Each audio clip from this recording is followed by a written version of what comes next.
okay. I'm a almost 75-year-old woman who has been working full-time my whole life from the time I was 16 in San Luis Obispo County, and I find myself at retirement age, well beyond retirement age, with no ability to survive without working full-time.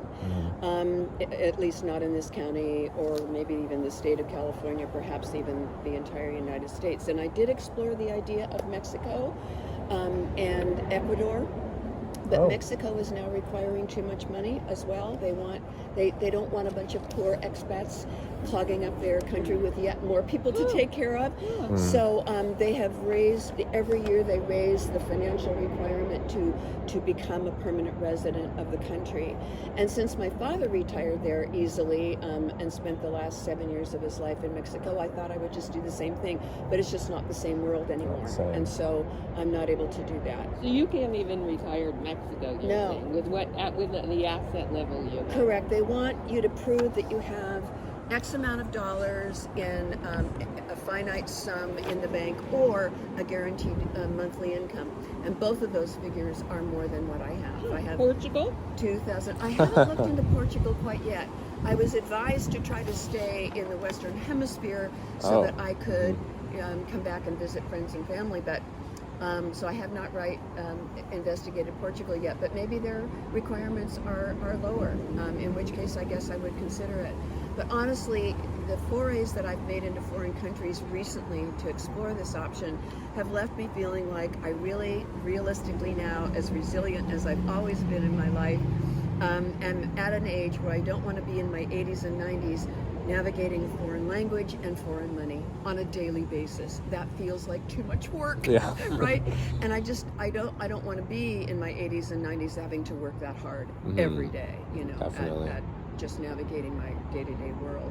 So I just don't know about a foreign country. I've really been trying to find a way to make it work in the United States. I just got back, as a matter of fact, from South Carolina, which was lovely. And it is a little bit less than it is right here, but not significantly enough cheaper that it would warrant me making a move all the way across the country. I went to Beaufort, and it was a beautiful city. Oh, God, really lovely. But I run into the same issues there as I do here, which is I can afford to buy a tiny house or a small mobile home, but I can't afford the mortgage and the lot rent, right? Yeah. Either there or here. So therein lies my dilemma. I'll have $2,000 in Social Security, and I'll have $1,000 from a part-time job. Hopefully I'm willing to keep working, just not full-time. So I'm trying to find a place that would allow me to live for $3,000 a month. And that's tough. Yeah. So that's where I am. The other thing too is in my work, I work in a retirement community called the Villages, which I could never afford. Okay. Very pricey, not very pricey, just it is pricier certainly than I can afford. But in my work every day, I take phone calls from people who are interested in retirement living.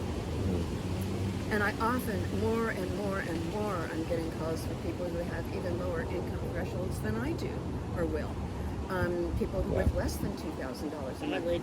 Average Social Security is who are about not $1,400. able to work a part-time job, Yeah, so I feel there are times when I feel like I've made some really serious mistakes in my life financially. And that may be partly true, but mostly it was just circumstantial. I now find myself with no debt, with an excellent credit score. I've never messed up. I've never missed a payment on anything in my life. So I've been an incredibly responsible person in that way, but I'm still sort of at a place in my life where I can't afford to survive without working. And that doesn't feel very good. So, but the tendency is to blame myself, but it was both circumstantial and just, maybe a couple of bad marriages.